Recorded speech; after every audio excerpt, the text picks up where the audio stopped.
सुप्रभात बच्चों। आज हम करेंगे कक्षा तीसरी का पाठ 9 कब आऊं। शायद कुछ बच्चों की किताब में इसका नाम अक्ल बड़ी या भैंस भी होगा।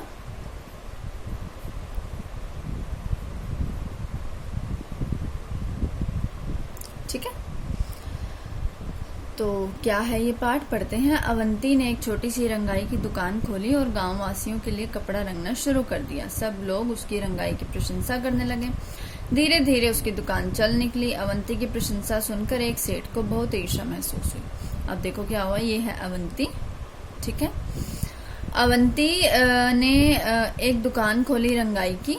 ठीक है, और उसने गांव वालों के लिए कपड़ा रंगना शुरू किया। आपकी मम्मियां भी कई बार अपने दुपट्टे या अलग अलग कपड़े रंगवाती होंगी। आप पता कीजिए कहाँ से रंगवाती हैं। ठीक है, अब सब लोग उसकी रंगाई की प्रशंसा मतलब तारीफ करने लगे। धीरे धीरे उसकी दुकान अच्छी चलने लगी। अवंती की तारीफ सुनकर एक सेठ को बहुत ईर्ष्या हुई। ईर्ष्या मतलब जलन हुई, है ना। अवंती को परेशान करने के लिए वह सेठ कपड़े का एक टुकड़ा लेकर अवंती की दुकान में जा पहुंचा। दरवाजे के अंदर घुसते ही सेठ बुलंद आवाज में बोला, अवंती जरा यह कपड़ा तो अच्छी तरह से रंग दो। मैं देखना चाहता हूँ तुम्हारा हुनर कैसा है। तुम्हारी काफी तारीफ सुनी थी, इसीलिए आया हूँ। तो अवंती को परेशान करना चाहता था वो सेठ, तो एक कपड़े का टुकड़ा लिया और पहुंच गया उसकी दुकान पर। दरवाजे के अंदर घुसते ही सेठ ने बुलंद आवाज में मतलब अच्छे से जोर से बोला, अवंती जरा यह कपड़ा तो अच्छी तरह से रंग देना। मैं तुम्हारा हुनर देखना चाहता हूँ। हुनर तुम्हारा टैलेंट देखना चाहता हूँ। जो तुम अच्छे अच्छे कपड़े रंगते हो वो देखना चाहता हूँ। मैंने तुम्हारी बहुत तारीफ सुनी है, इसीलिए मैं तुम्हारे पास आया हूँ। अवंती ने सेठ जी से पूछा, सेठ जी इस कपड़े को आप किस रंग में रंगवाना चाहते हैं। तो अब आप कोई कपड़ा लेकर जाओगे तो पूछेगा ना वो कि कौन सा कलर करवाना है। सेठ ने कहा, रंग के बारे में मेरी कोई खास पसंद तो है नहीं, पर मुझे हरा, पीला, सफेद, लाल, नारंगी, नीला, आसमानी, काला और बैंगनी रंग कतई अच्छी नहीं लगते। समझे कि नहीं। तो सेठ ने कहा, भाई रंग के बारे में तो मैं क्या कहूँ, मुझे कोई खास रंग तो नहीं पसंद है, लेकिन मुझे ये जितने भी रंग हैं इनमें से कोई भी रंग कतई मतलब बिल्कुल अच्छा नहीं लगता। समझे या नहीं।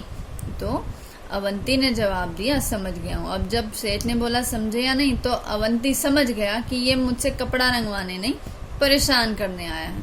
तो अवंती ने भी जवाब दिया, समझ गया हूँ अच्छी तरह से, और मैं आपका कपड़ा आपकी पसंद की रंगाई जरूर कर दूंगा। जो आप रंग रंगवाना चाहते हैं उस रंग में मैं आपका कपड़ा जरूर रंग लूंगा। अवंती ने सेठ का मंसूबा भांप लिया और उसके हाथ से कपड़े का टुकड़ा ले लिया। अब अवंती ने सेठ का मंसूबा मतलब इरादा भांप लिया मतलब समझ लिया। उसको पता चल गया कि ये मुझे परेशान करने आया। तो अवंती ने उसके हाथ से कपड़े का टुकड़ा लिया। सेठ ने खुश होकर कहा, तो अच्छा तो इसमें किस दिन लेने आऊं। अब सेठ को लगा कि अब देखते हैं अवंती करेगा क्या। तो सेठ ने भी उसे जानकर पूछा कि अब ये बताओ कि मैं लेने किस दिन आऊं। अवंती ने कपड़े को अलमारी में बंद करके उसमें ताला लगा दिया और सेठ से बोला, आप इसे लेने सोमवार, मंगलवार, बुधवार, बृहस्पतिवार, शुक्रवार, शनिवार और रविवार को छोड़कर किसी भी दिन आ सकते हैं। अवंती ने फटाफट उस कपड़े को अलमारी में बंद किया और ताला लगा दिया और सेठ से बोला कि आ जाइएगा आप इस कपड़े को लेने, लेकिन इन सभी दिनों को छोड़कर। अब सप्ताह में तो यही दिन होते हैं, क्या आपको पता है कि इनसे अलग कोई दिन होता है। मुझे तो नहीं पता। कुछ लोग बृहस्पतिवार को वीरवार भी बोलते हैं और गुरुवार भी बोलते हैं। ठीक है, तो इन सभी दिनों को छोड़कर आप किसी भी दिन लेने आ जाइए। सेठ समझ गया कि उसकी चाल उल्टी पड़ चुकी है, अतः भलाई धीरे से खिसक लेने में ही है। फिर सेठ ने दोबारा अवंती को उसकी दुकान में घुसने की हिम्मत नहीं की। तो अब सेठ समझ गया कि जो वो करने आया था वो उसी के ऊपर उल्टा पड़ चुका है। अब वो दोबारा कभी उसकी दुकान में नहीं जाएगा। तो देखिए, सेठ ने किस रंग में कपड़ा रंगने को कहा था। क्या सेठ ने किसी रंग में कपड़ा रंगने को कहा था? नहीं। तो किसी भी रंग में नहीं कहा था। क्यों? क्योंकि वो सिर्फ क्या चाहता था, अवंती को परेशान करना चाहता था। अवंती ने कपड़ा अलमारी में बंद कर दिया। क्यों? अवंती ने कपड़ा अलमारी में इसलिए बंद कर दिया क्योंकि वह सेठ का इरादा समझ गया था, है ना।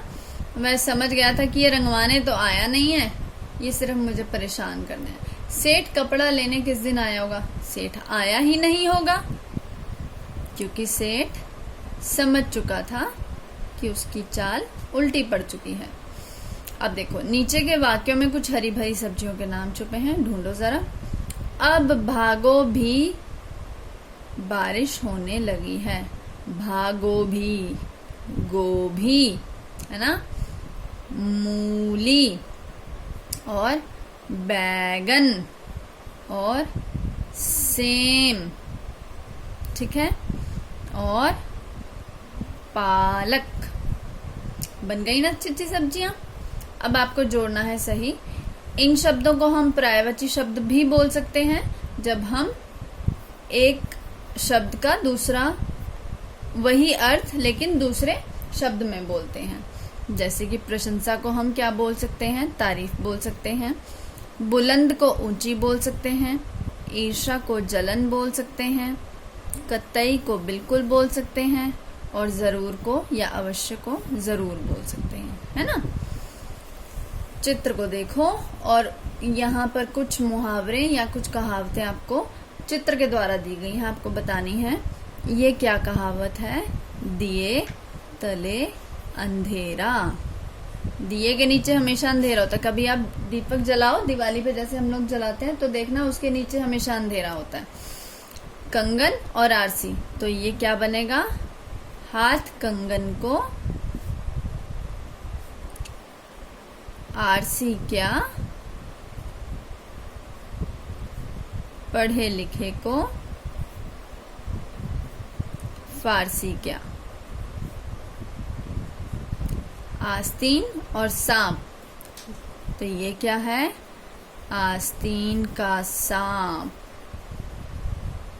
ये 1 1 11, तो क्या बनेगा, 1 और 1 11 है, ठीक है। यहाँ पर कुछ आपको शब्द दिए गए हैं। इन शब्दों को इस्तेमाल करके आपको कहानी बनानी है। जैसे कि एक विद्यालय था, उसमें एक गुरुजी थे। छुट्टी के समय वहां पर एक बंदर आ गया और उसको उतारने के लिए गुरुजी ने डंडे का प्रयोग किया। कुछ इस तरह से आप कहानी बना सकते हैं। अब एक रुमाल या कोई छोटा कपड़ा उछाल कर देखो किसका रुमाल ज्यादा ऊंचा उछलता है। रुमाल के साथ बिना कुछ बांधे और ऊंचा कैसे उछाला जा सकता है। तो आप एक रुमाल उछाल कर देखिए, क्या वो ऊंचाई तक जाएगा? नहीं, वो ऊंचाई तक नहीं जाएगा जब तक आप उसमें कोई वजन नहीं डालेंगे, क्योंकि हल्की चीज बहुत ऊंची ऊपर नहीं जाती है। देखो रंगाई शब्द रंग से बना है, इसी तरह से कुछ शब्द बने हैं। साफ से क्या बन जाएगा, सफाई। चढ़ से चढ़ाई, बुन से बुनाई, ठीक है। ऐसे ही कुछ और शब्द भी आप बना सकते हो, जैसे कि धोना से धुलाई, है ना। महंगा से महंगाई, है ना। बहुत सारे शब्द ऐसे बन सकते हैं। अब देखिए उनके मतलब लिखने हैं आपको शब्दों के जिनके नीचे की रेखा खींची हुई है। मुझे बैंगनी रंग कतई अच्छा नहीं लगता। कतई मतलब बिल्कुल। अवंती सेठ का मंसूबा भाप गया। मंसूबा मतलब इरादा। मैं तुम्हारा हुनर देखना चाहता हूँ। हुनर होता है बेटा या तो कुशलता कह लो या कह लो खूबी कह लो। कोई आप में जो खूबी होती है, जैसे किसी बच्चे में ड्राइंग की अच्छी खूबी होती है, किसी बच्चे में गाने की, किसी बच्चे में नाचने की। सेठ बुलंद आवाज में बोला। आवाज मतलब स्वर। सेठ को ईर्ष्या होने लगी, जलन होने लगी। रंग के बारे में मेरी कोई खास पसंद तो है नहीं। खास मतलब विशेष। जैसे हम कहते हैं ना ये खास मेहमान है, ये विशेष मेहमान है। अवंती के बारे में कुछ वाक्य लिखो। तुम उसके कपड़ों, शक्ल, सूरत, पालतू पशु, बुद्धि आदि के बारे में बता सकते हो। अब देखो, अब इसके लिए आपको क्या करना होगा, वापस चलना होगा अवंती के पास। तो अब अवंती की अगर शक्ल सूरत हम यहाँ से देखकर बताएं, उसकी छोटी सी दाढ़ी है, लंबे बाल हैं, सिर पर टोपी है ना। और जो उसकी अगर हम अक्ल की या दिमाग की बात करें तो वो बहुत समझदार था, क्योंकि वो सेठ का इरादा फटक से भाप गया था। और उसका पालतू पशु, यहाँ आप पीछे देखेंगे तो यहाँ पर एक गधा घास चर रहा है। जो धोबी होते हैं या जो कपड़े रंगने वाले होते हैं, उनके पास अक्सर एक गधा पाया जाता है जो कि उनके कपड़ों को या सामान को ढोने में उनकी मदद करता है। ठीक है, तो आपको यहाँ पर कुछ वाक्य लिखने हैं अवंती के बारे में। अब देखिए यहाँ पर आपको कुछ शब्द दिए गए हैं, केवल मात्रा बदलने से ही इन शब्दों का अर्थ बदल जाता है। दिन का मतलब दिन का समय, दीन का मतलब गरीब, मेला जो हम मेला घूमने जाते हैं, मैला मतलब गंदा, है ना। ऐसे ही कुछ शब्द आपको यहाँ बनाने हैं, जैसे कि सुत और सूत। सुत क्या होता है बेटा, सूत होता है कॉटन, ठीक है। उसके बाद आप लिख सकते हैं जाति और जाति, है ना। और क्या लिख सकते हैं हम, कुल और कुल, हरी हरी, ठीक है। पीला पीला,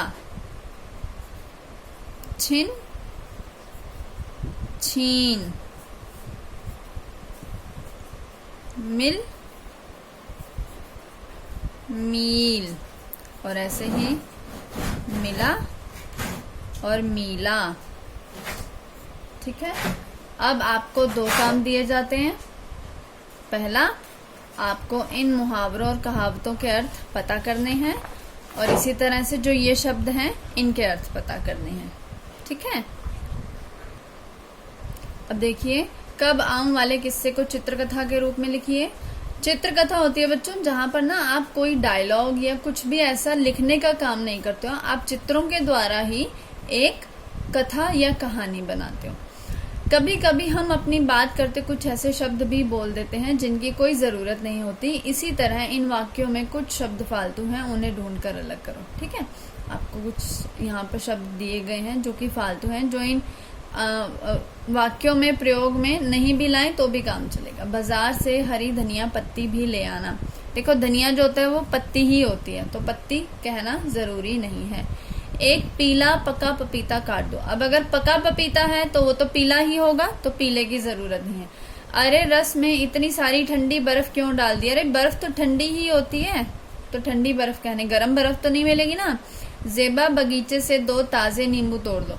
अब अगर वो बगीचे से तोड़ने गई है, पेड़ पर लगाओ, तो वो तो पहले से ही ताजा होगा, तो हमें कहने की जरूरत नहीं है। बेकार की फालतू बात मत करो, तो बेकार की बात ही फालतू होती है, हमें फालतू लगाने की जरूरत नहीं है। तो ये था आज का पाठ। आशा करती हूँ आपको मजा आया होगा। धन्यवाद।